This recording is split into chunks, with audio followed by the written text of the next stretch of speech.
Was there a point that you decided, okay, I'm going to just play to the crowd and play to the hate and just taunt every time you win? Yeah. I mean, at some point, I got to realize, 18 years in, that I'm probably not going to win the most popular driver award. I've come to the conclusion of that. I understand it, but yeah, it's clearly. They think they bother me, but clearly it's having an opposite effect. So I welcome any fan to want to come to the dark side. It's all 5 of my fans are still out there chanting my name. They're over in turn 3 right now. But yeah, it's as Cat Williams said, a hater can't stand a winner. How did it feel to win the Bristol night race with MJ in attendance? And did you talk with him after the race?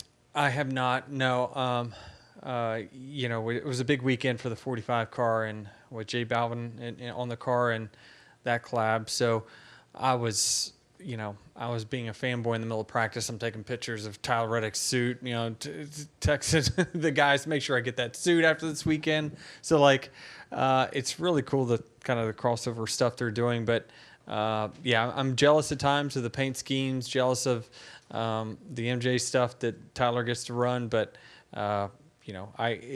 we're still partners, and Michael, views us winning just like he does our race team. So he says every weekend he's got 3 chances to win, and so this one he won. And what are you doing with that sword? I'm fighting off all the haters. I'm gonna jam them in the gut. They come close for me. Kelly. Kelly CrandallRacer.com.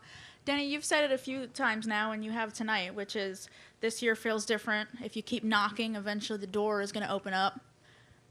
How exhausting is it, though, at this point to keep trying to do this year after year and go through this process and just not be worn down by the fight to just get to that winner-take-all race? It's a grind for sure, but he said it, right? You have to love the game. I still love it, right? I very well could get knocked out next round or next, and then this year is up. We failed again, but I still love it. I love the process it takes to come to the racetrack and be fastest in practice and fastest in qualifying and win the race. It takes a lot of work and it takes a lot of dedication. And usually at this point of probably drivers' careers, they start not loving it as much because you just got so much other stuff going on. But I'm a competitor and I love competing. And at 42, I love this sport as much as I ever have, and what it takes to find an edge. Right? It used to be back in the day, Joe would just build me a faster car than everyone else. We come up with a new strict chassis and we just smoke everyone. I didn't have to put in a whole lot of work. You just kind of rely on the fast car. Now, with everything common, the driver's the number one X factor in your performance week in, week out. That is a fact. So it's on my shoulders to find the edges, find the gray areas of where can I get better? Where's my deficits? And I enjoy that process. So the joy and your love of competition when it gets to the playoffs, how different is the satisfaction or the feeling of winning a race in the playoffs versus the first 26? Yeah, it's different for sure. It's this is different than if we would have won Darlington, right? Because even after Darlington, now you still got work to do in this round where, I think a couple years ago we won the first race in the first 2 rounds. And so we had 4 races where we were kind of, all right, well, let's just move on and work on the next tracks in the next round. But right now we're in the grind of, okay, well, we're week to week because, up until this week where we felt pretty locked in. But yeah, it is different. Winning in the playoffs is different because that all the drivers are as focused as they've ever been. The teams are bringing the best, they're putting in as much time as they've ever put in all season long. And, when you can get the best of them, you did your job that week. Question in the press box. Until we have a question in the press box, Chris Knight. Hold on. ChrisKnightGetFence.com. Denny, tonight you led over 14,000 laps in your NASCAR Cup Series career. I think that's put you in the top 12 of all drivers in the sport overall. What kind of accolade is that for your career, and is that important to you? Yes. I mean, Chris says we can't get too caught up in the numbers, but it's a lot of laps. So it's crazy. Time has just flown by, but 14,000 laps, that's crazy. And, certainly, I've never been a leading laps type of guy. I typically manage races, and I manage it to get to the end, right? I don't really care about leading the first lap and leading all the stages. So, typically my style is not going to lead to leading a lot of laps. It's more race management to figure out what I need to do to win the race at the very end. So it's a great accomplishment. I'm blessed to be with the team that I'm with and the manufacturer I'm with. That's what's got that for me. And your outlook on Texas Motor Speedway next weekend? Yeah, I mean, we've already started working on it. We were there. We did the test with Goodyear, myself, Logano, and I think Suarez. I feel pretty good about it. I feel like that tire is very, very different, and I think it probably could catch a few teams off guard and not be what they expected, because it is very different. But we at least kind of have a baseline of what that is, and we're going to start to work on it to try to put the fastest car on the track next week too. So I feel like we're in as good a spot as anyone going into next week. Okay, we'll take 3 more. We'll go Davey, Seth, and then wrap it up. Davey Siegel with SiriusXM. So, last year you were talking about how you like to thrive on chaos. This year you said with the 22311 cars in the playoffs, your focus was going to shift a little bit from being team owner / driver to pretty much just driver. Mm-hmm. With both your cars now on to the next round and you now having 3 races under your belt with that whole new situation, how do you feel like you're handling everything as driver Denny versus owner Denny? It's been fun.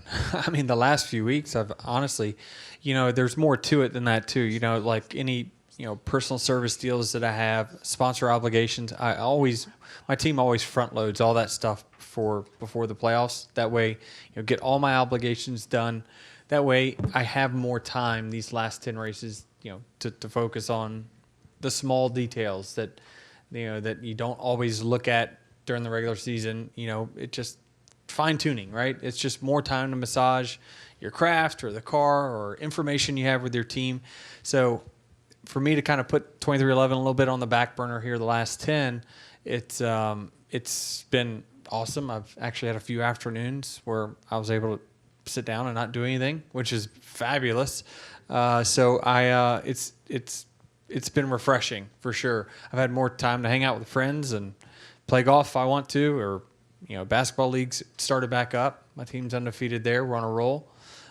So I'm having fun right now. I really am. So it's there's a lot of stress with the ownership side for sure, and we're working on a lot of different things. And sometimes it can kind of scatter your brain in a ton of different ways, but it certainly helps me sleep better because I'm not, my mind's not in a creative mode or thinking mode right before bed.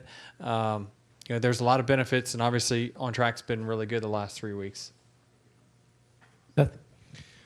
Denny, Seth Egger, kicking tires. You mentioned the cool factor as far as the collaborations with J Balvin and MJ. How much of a morale and motivation boost can that be for 2311? It's good. I mean, those guys know what they're representing. It's a big brand that they're representing, and to see 7 or 8 of J Balvin's crew here, 7 or 8 from Jordan Brand here, that don't always go to races. That's big, right? And that's why Michael came into the sport, is to open up his platform to an audience that probably not as familiar. So, I think that they understand what they're representing. That team works really, really close together. Certainly it's a lot different than a lot of teams that are out there. And, certainly when you have, these type of collabs, the biggest hurdle for me is getting everyone's shoe order delivered to their house on time. Lee? Lee Spencer, Catch Fence. since Chris joined you guys in 2019, and I remember what a gut punch it was at Homestead because you were like lights out, and then you guys made that aero change by putting tape on the grill, and it was just like devastating. But I'm wondering, from that low moment to now, what has been the biggest gains that you guys have made as partners and as a team? You know, we really haven't changed that much from like year one to now, because it's been, we've realized as long as we keep trusting each other, things are good. Like when I have concerns, I'm not afraid to reach out to him and express those, right? Because a crew chief and a driver's, it's like a marriage. Well, I guess I wouldn't know anything about that, but it's, I guess you're supposed to listen to the other person and, be empathetic and all that other stuff. But yeah, well, that's what I heard. So I feel like, I can't be afraid to say, hey, I have concerns about this. And he can't be defensive when I have those concerns. And then when he tells me, you knucklehead, you shouldn't be doing this, you should be doing that, I understand it comes from a place of him wanting me to get better, right? And it's very easy if you're a veteran of the team to say, well, this is the way I've always been doing it. And sorry, like, if you just make the car drive like I want it to drive, we'll win every week.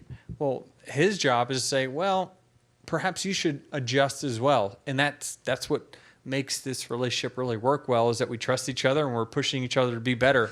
And so I think that's really special in our series, and you don't get it often. And I lied. We'll take one more, and we'll wrap up with Jeff. Yeah, I mean, obviously none of us have ever been in this situation, so I don't know if you can describe it to us, but like, what's it like to stand in the middle of like this massive arena, all the attention and the energy is like directed onto you, and you're like addressing all these people, like you have the floor for a moment. Like, what does that feel like? Yeah, it's why I love this track, right? I mean, it doesn't matter whether it's cheers or boos. Like, it's, you've earned the right to be on that stage for that given moment, for that interview or whatever it might be. So it's gratifying. I mean, I'm a person that feeds off of that because, I know that my hard work is paid off, right? And, it's tough. It is like Dion says it, like, what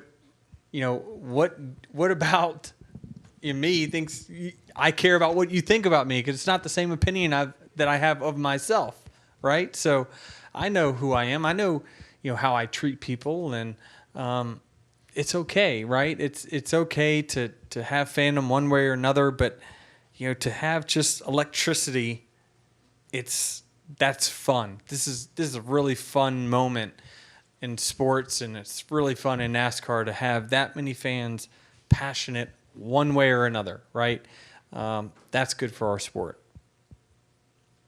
Okay, Denny, congratulations. Thanks for all the time, and good luck next week at Texas. Everybody talk shit. Come, bring it. Yeah, I mean, certainly it's, they got through because of the hard work they put in the regular season. They get rewarded for it, as they should. It buys you some insurance, right? I don't think anyone, or certainly they probably didn't plan on having the finishes they did. Some of it was unfortunate circumstances, and some of them you just didn't hit it that day, right? But they earned that position to live another day, and they're good enough that, I mean, there's not one week that you go to and just because of this little 3-race stretch that ain't nobody sleeping on them, that's for sure. The label means nothing, but do you guys consider yourselves the championship favorites? I mean, I don't think I've been any better. I don't think our team's been any better. So at our best, I know that we're good enough. Yeah, I mean, championship favorite is a term that I think loses its meaning. I think certainly we're a final round favorite. And then you get to Phoenix and it's one race. But yeah, we're executing at a super high level. We have all the pieces put together to do it. So certainly, why not us? Thank you. Adam Cheek, Franchise.com. Coach, what does it mean to win at Bristol so much on your left? 15 wins there in the last 14 years. What does it mean to win there so much and have that level of excellence at a track like this? I think for our whole sport, if you ask fans all across the country, NASCAR fans, they're going to rate this place as one of the absolute favorites, the place where they like to come. I remember all the way back to Dale Jarrett. I asked him what racetrack do you like the best, and he said Bristol. The sense of speed, and I think it's really hard. It's hard on machine and driver. And for Denny to be as good as he is here, I think it says a lot for the talent of a driver to be able to come to Bristol. So we just think it's a special place. And so really appreciate something like tonight where we do run good. I mean, you guys could have swept this whole round, so you're on it. But how do you keep that up at this point going forward? I mean, no race owes you a thing. This sport owes you nothing. In fact, it will take from you far more than it gives to you. We had to talk about that today.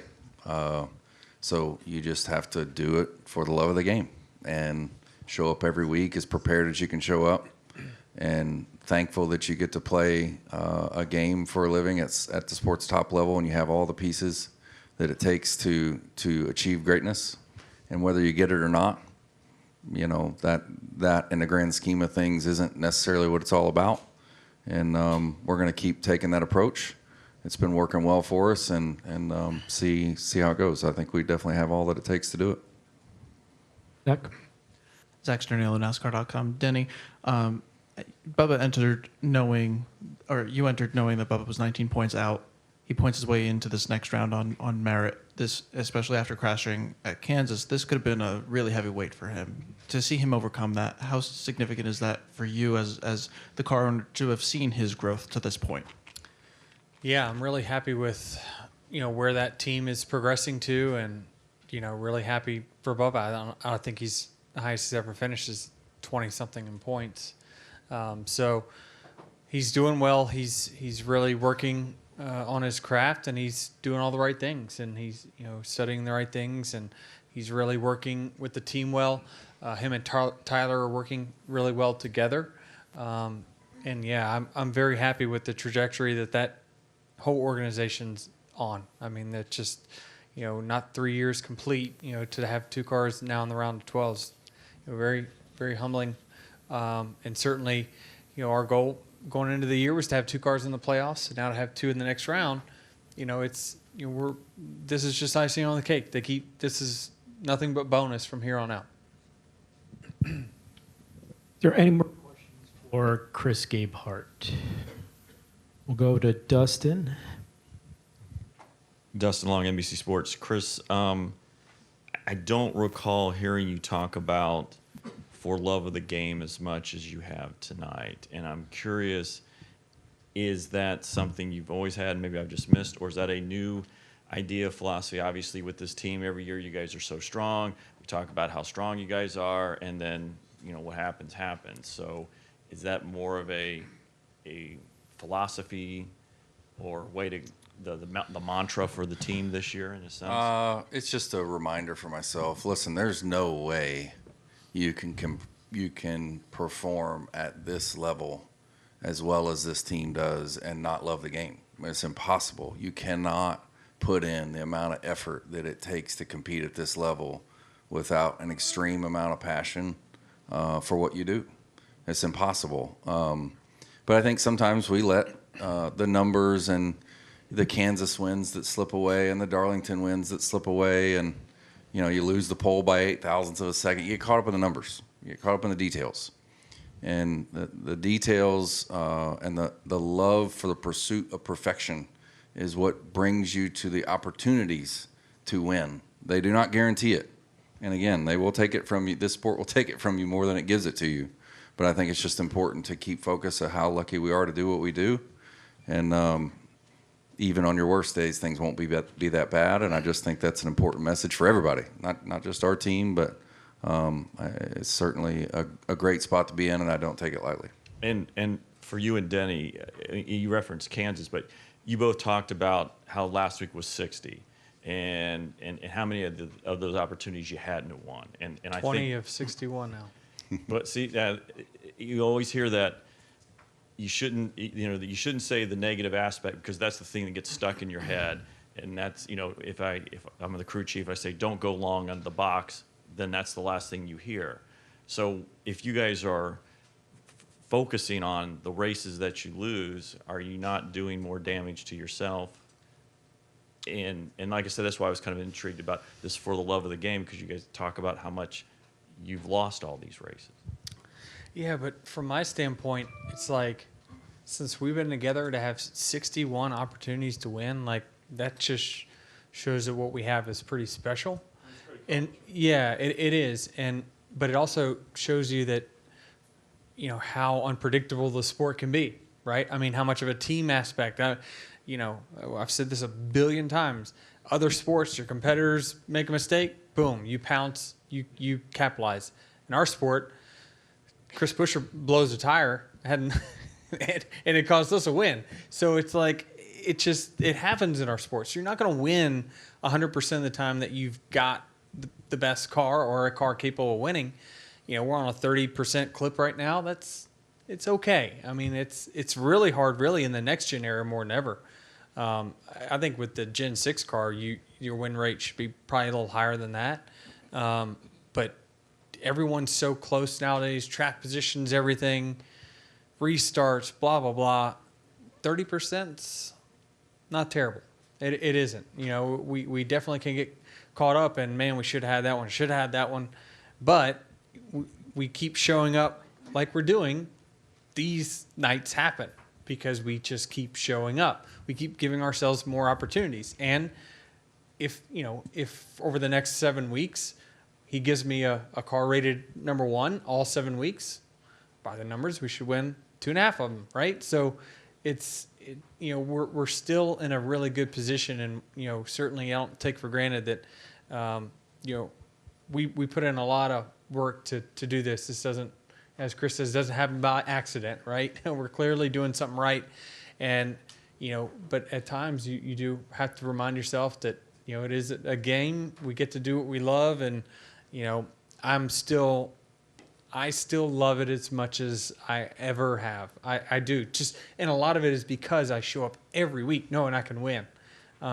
There's been many years that's just not been the case, but there's just something special about this year and really the last 4 or 5 that's just been a lot of fun from my standpoint. Chris, thank you for your time. We'll let you get back to tech. Any other questions for Coach? And Coach, we'll let you go as well. Thank you so much. Okay, let me mention one thing. I always think about our people back, the 450 people at work there. I wish they could be here. I'm glad that we get to hang a banner where I get a chance to thank them. But JD was always focused on everything that happened with our race team. He relayed it back to those people and the obligation that we have to take care of them. So I just really appreciate them and the fact that we can live in a country where we can race cars and do this, have the fun that we have, and provide a place where people can maybe stay for their entire career. I just want to emphasize that, how fortunate we are. Most people around the world don't even have enough to eat, and we get a chance to do this. So, and JD was always focused on that. Thank you. Thanks. Thank you. All right, we're going to Michael, then Bob, then Cole. Michael Massey, front stretch. Denny, you talk about the march for 60 wins as a goal of yours, and you get 51 here. You're now 13th all time, but you break the tie with Junior Johnson. So now you're the most all time without that title. Obviously, you want to change that in 7 weeks, I'm guessing, to not have that title anymore. But how does that feel in this moment to be the best, the winningest without the title? Yeah, I mean, I've had a lot of great opportunities. This day this era of NASCAR racing is tougher to win than it's ever been. There's more cars capable of winning.